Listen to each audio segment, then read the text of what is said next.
की कहानी है नसीब का लिखा। ये कहानी एक ऐसे गांव की है जहां बहुत ज्ञानी पंडित रहा करता था। पंडित आजू बाजू के सारे ही गांव में बहुत प्रख्यात था और इसी वजह से धनवान भी था। पंडित का परिवार ज्यादा बड़ा नहीं था।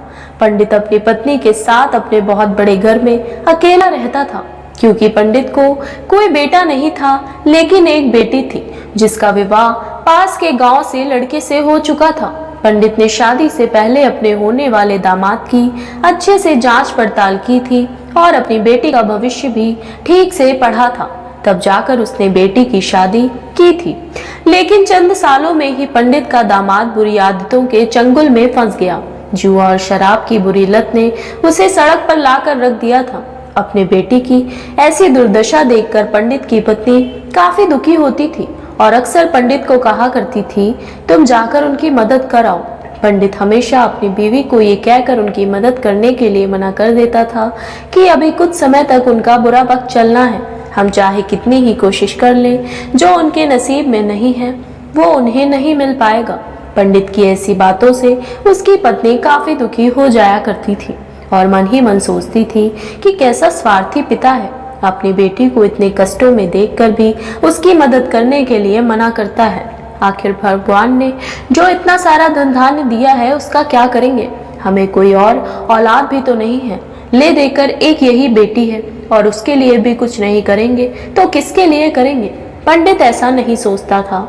ऐसा नहीं है कि पंडित अपनी पुत्री से प्रेम नहीं करता था, लेकिन उसने अपनी पुत्री की कुंडली इतने अच्छे से पढ़ी थी और वो ये पहले से ही जानता था कि वो चाहे किसी भी लड़के से शादी करता, लेकिन उसके जीवन में ये समय आने वाला ही था और बिना इसे भुगते उसको छुटकारा नहीं मिलने वाला था।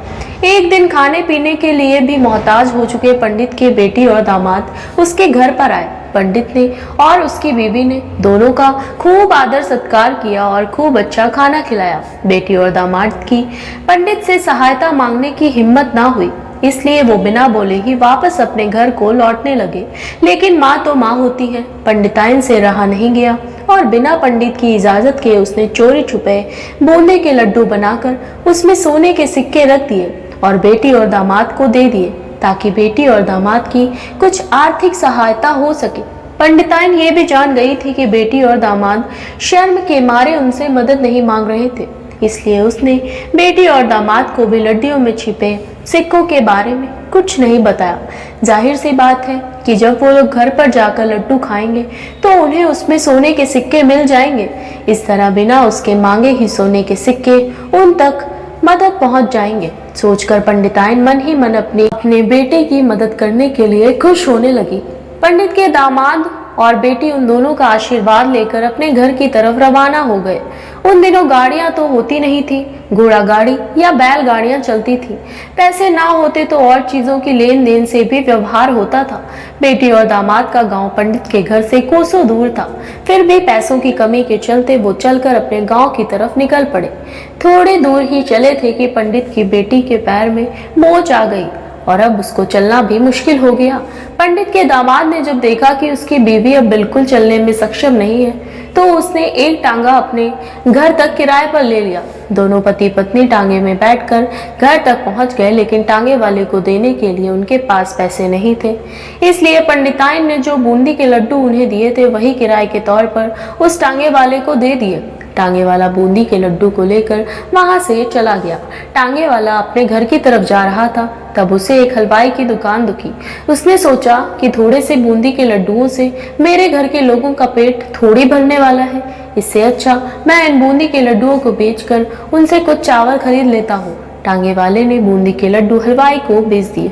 जिस गांव में वो हलवाई रहता था, उसी गांव में एक आदमी ने अपने घर पर पूजा रखी थी और उसी पंडित को उस पूजा के लिए बुलवाया था। पूजा में लगने वाले प्रसाद के लिए उस आदमी ने उसी हलवाई से बूंदी के लड्डू लिए जहां पर उस टांगे वाले ने बेचे थे। हलवाई ने भी उस आदमी को टांगे वाले से खरीदे हुए लड्डू ही पहले दिए, ताकि वो खराब ना हो जाए, क्योंकि वो नहीं जानता था कि ये लड्डू कब बने हैं।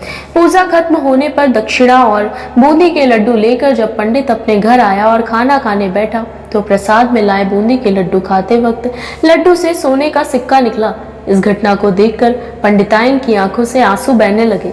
पंडित ने जब पंडिताइन से उसके रोने का कारण पूछा तो पंडिताइन ने पंडित को सब कुछ बताया और पंडित से उनकी बातों पर भरोसा ना करने के लिए माफी मांगी। पंडित ने पंडिताइन के आंसू पोंछे और कहा कि तुम्हारी तरह मैं भी हमारी बेटी को बहुत प्रेम करता हूँ, लेकिन अगर हम उसकी अब मदद करते हैं तो दामाद हमसे हमेशा ऐसे ही मदद की अपेक्षा रखेगा और अपनी बुरी आदतों को कभी नहीं छोड़ेगा। पंडिताइन भी अब पंडित की बातों से सहमत हो गई।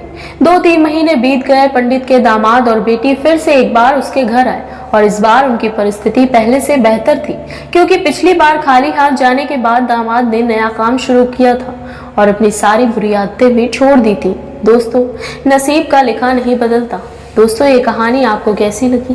क्या आप भी नसीब पर भरोसा रखते हैं या फिर आप उन लोगों में से हैं जो अपना नसीब खुद अपने हाथों से लिखना चाहते हैं?